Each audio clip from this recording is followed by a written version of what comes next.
Professor, thanks. You've gotten blowback for writing this. Walk us through the science behind your argument. Sure, Sang. Thanks for having me on. Certainly, there's been some blowback. There's also been a lot of support. I think the challenge here is that we have to be careful that if we don't set firm deadlines, it's easy to see how we can sleepwalk into indefinite masking.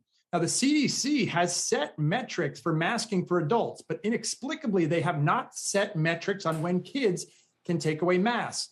This is not a question of whether masks work or not. They do. I was one of the earliest proponents of masking and a vocal supporter of masking in schools for over a year. But like all controls, there is a time and a place.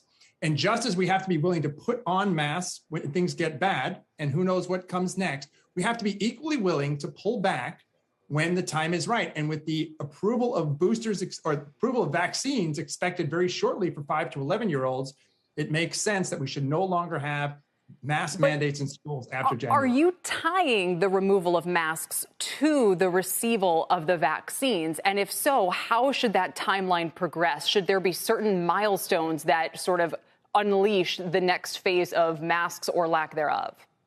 Yeah, I don't think mask or vaccine mandates for kids is a precondition to pulling back on masks. And here's why. The risk to kids is very low. Thankfully, this has been consistent since the beginning of the pandemic. For example, where I am in New England, the hospitalization rate for kids right now is 6 in 10 million. 6 in 10 million. The risks are low.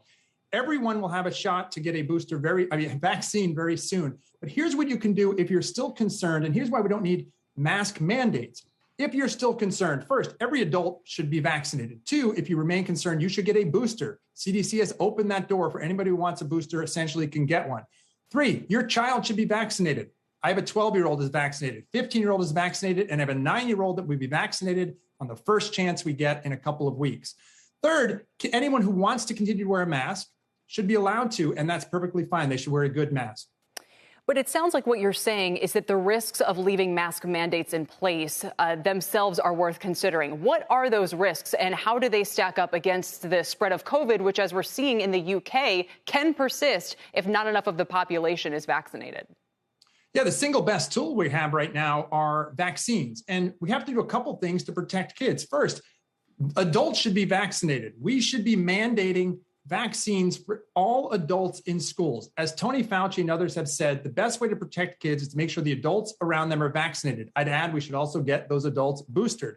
Second, we should bring these vaccines to the kids at schools. No more passive approach, waiting for people to go to their pediatrician. Let's bring the vaccines to the schools.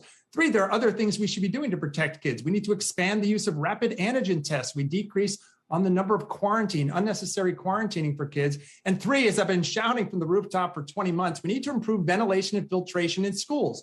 This is not hard, and the money is there. If we do all of these things and people have access to the vaccine for their child very soon, there's no reason we have to have widespread mask mandates. It does sound like these two things, though, are tied together for you and that you're a big proponent of getting these shots out. Thank you for joining us tonight. We appreciate it.